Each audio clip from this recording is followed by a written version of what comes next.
Қазақ тілінде, ғажап тілінде, атың озған азат күніңде.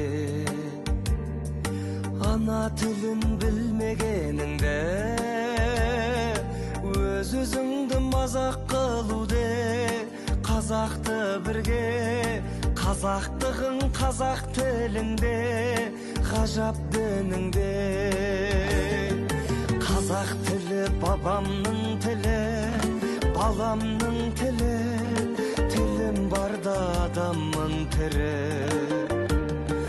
Қазақ тілі әкемнің тілі, анамның тілі, оны білмеу маған күлкілі.